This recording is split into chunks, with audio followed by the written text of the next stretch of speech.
Hello दोस्तों, कैसे हैं आप सभी। उम्मीद करती हूँ सभी अच्छे होंगे। साथियों, आज हम इंडियन पॉलिटी में पार्ट 3 में जो फंडामेंटल राइट्स होते हैं उसके बारे में जानेंगे। तो साथियों, जो मूल अधिकार हैं जिनको हम फंडामेंटल राइट्स के रूप में के नाम से भी जानते हैं, तो संविधान के भाग 3 यानी पार्ट 3 में आर्टिकल 12 से लेकर 35 तक फंडामेंटल राइट्स का विस्तार से वर्णन किया गया है। इस संबंध में भारत का संविधान अमेरिकी संविधान में वर्णित अधिकार पत्र यानी बिल ऑफ राइट्स हुआ था 1791 में। उससे प्रभावित होकर वहाँ से फंडामेंटल राइट्स को यहाँ अमेरिका के संविधान में लिए गए हैं। ठीक है।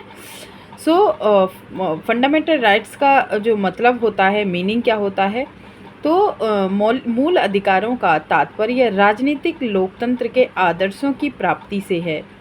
ये आदर्श होते हैं, ये अधिकार देश में लोक व्यवस्था बनाए रखने एवं राज्य के कठोर नियमों के विरुद्ध नागरिकों को सुरक्षा प्रदान करते हैं। यानी सुरक्षा का मतलब मीन्स सिक्योरिटी प्रदान करते हैं। किनको? जो देश के पीपल्स हैं, देश के नागरिक हैं, उनके लिए। ठीक है। मूल अधिकार व्यक्ति के जीवन की स्वतंत्रता, अभिवृद्धि इनके लिए आवश्यक है। इन अधिकारों में राज्य का कम से कम हस्तक्षेप हो, इसीलिए अधिकांश मामले में संविधान द्वारा इन्हें न्यायिक संरक्षण यानी जुडिशियल प्रोटेक्शन प्राप्त होती है।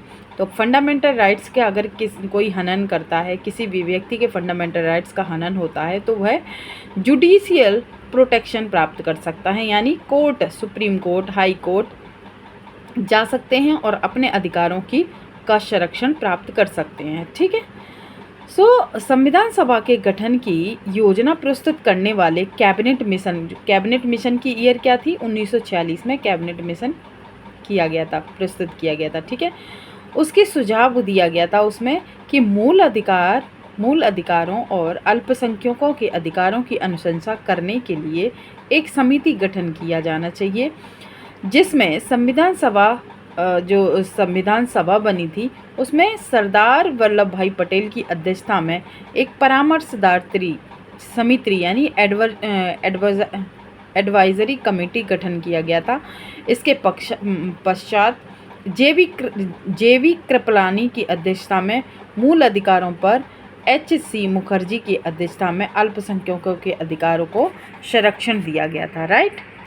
और उसमें सुझाव दिया गया कि एक उप समिति का गठन किया जाएगा। उपर्युक्त परामर्शदात्री समिति, जिसको उप समिति की अनुशंसाओं के आधार पर संविधान में मूल अधिकारों को शामिल किया गया था। ठीक है। और जो फंडामेंटल राइट्स हैं उनको इसीलिए दिया गया था क्योंकि इन्हें संविधान द्वारा गारंटेड यानी प्रत्याभूत एवं संरक्षण, जिनको प्रोटेक्शन हम इंग्लिश में बोलते हैं, फंडामेंटल प्रदान किया गया था। ये मूल इसीलिए भी हैं क्योंकि ये व्यक्ति की बहुमुखी विकास का मतलब ऑल राउंड डेवलपमेंट के लिए, जैसे भौतिक है, भौतिक, बौद्धिक, नैतिक और आध्यात्मिक के लिए आवश्यक माने जाते हैं। क्या? Fundamental rights. ठीक है। संविधान के भाग 3 में भारत का मैग्ना कार्टा कहा जाता है। यानी जो पार्ट 3 है, पार्ट 3 जो है इंडियन कॉन्स्टिट्यूशन का, उसको हम किस नाम से जानते हैं? मैग्ना कार्टा, भारत का मैग्ना कार्टा। जब भारत का मैग्ना कार्टा कहा जाए तो भाग 3 होगा। ठीक है। और जो मैग्ना कार्टा इंग्लैंड का दिया हुआ नाम है, क्योंकि वहाँ पर 15 जून 2015 को एक मैग्ना कार्टा पर सिग्नेचर हुए थे, जो एक चार्टर पर पत्र बनाया गया था, जिसमें फंडामेंटल राइट्स को प्रोटेक्शन के लिए एक मैग्ना कार्टा इंग्लैंड में साइन किया गया था। ठीक है। तो ये तो 1215 की बात है, लेकिन अगर भारत की कही जाए तो भारत का मैग्ना कार्टा फंडामेंटल राइट्स होते हैं, भाग 3। ठीक है। नेक्स्ट, मूल अधिकार भारतीय संविधान की एक प्रमुख विशेषता है क्योंकि इसे संविधान द्वारा परिभाषित यानी डिफाइन नहीं किया गया है। ब्रिटेन के संविधान में बिल ऑफ राइट्स, ब्रिटेन में एक बिल ऑफ राइट्स हुआ था 1689 में, उसी को वहाँ से ये चीज़ ली गई हैं। फ्रांस एवं अमेरिका में इन अधिकारों को प्राकृतिक अधिकार यानी नेचुरल, अपरिहार्य यानी इनएलिएबल अधिकारों के रूप में स्वीकार किया गया था। ठीक है। अगर देखा जाए तो संविधान जो है उसकी जो विशेषता में फंडामेंटल राइट्स एक अनोखी विशेषता लिए हुए हैं। सो फंडामेंटल राइट्स का मतलब पहले 7 अधिकार थे और उसके बाद 6 जो राइट टू प्रॉपर्टी था अब उसको लीगल राइट कर दिया गया है, जैसे right to equality, right to freedom, right against exploitation, right to freedom of religion, संस्कृति एवं शिक्षा संबंधी अधिकार जिसको हम कल्चर एंड एजुकेशनल राइट्स के नाम से जानते हैं, राइट टू कॉन्स्टिट्यूशन रिमीड। सो ये सभी जो हैं वो फंडामेंटल राइट्स ही होते हैं। अब संवैधानिक उपबंध जो किए गए हैं तो केवल भारतीय नागरिकों को प्राप्त मूल अधिकार और इधर है भारतीयों एवं विदेशी नागरिकों को प्राप्त मूल अधिकार। तो देखिए जो इंडियन के लोग हैं, इंडियन के जो सिटीजनशिप हैं उनको कौन कौन सा राइट प्राप्त है, अधिकार प्राप्त है।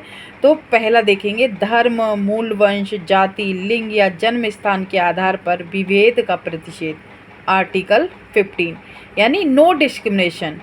डिस्क्रिमिनेशन का जो राइट है वो केवल भारतीय नागरिकों को प्राप्त है, ठीक है।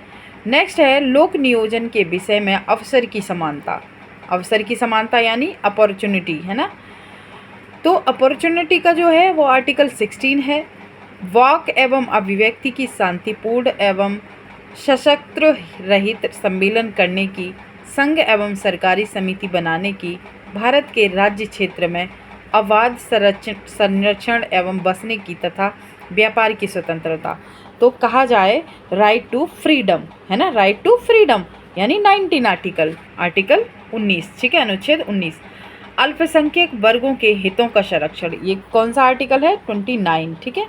शिक्षण संस्थाओं की स्थापना और प्रशासन करने की अल्पसंख्यक वर्गों का अधिकार, ये 30 है। अल्पसंख्यकों के प्रशासन से, एडमिनिस्ट्रेशन से संबंधित अगर राइट होता है तो वो आर्टिकल 3 में होता है।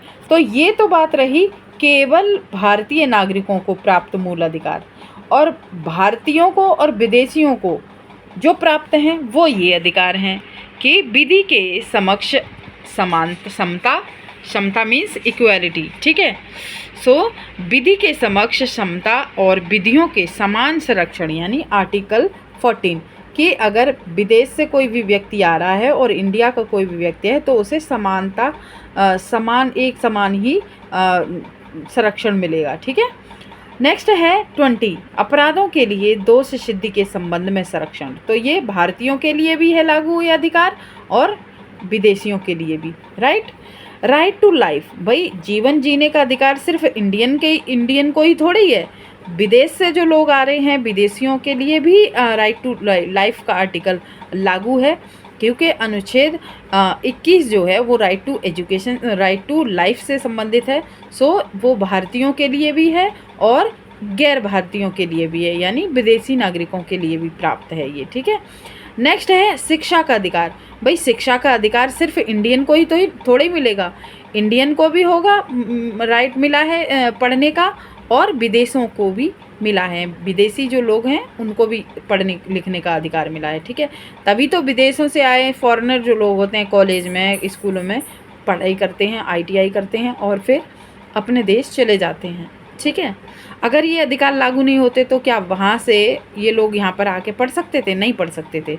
सो कुछ मामलों में भारतीयों को और विदेशियों को सेम फंडामेंटल राइट्स प्राप्त हैं, और कुछ मामलों में सिर्फ भारतीय नागरिकों को ही प्राप्त हैं, राइट। सो कुछ दशाओं में गिरफ्तारी एवं निरोध का संरक्षण जो आर्टिकल 22 है। शोषण के विरुद्ध अधिकार 23 और 24। धर्म एवं संस्कृति की स्वतंत्रता का अधिकार आर्टिकल 25, 26, 27, 28।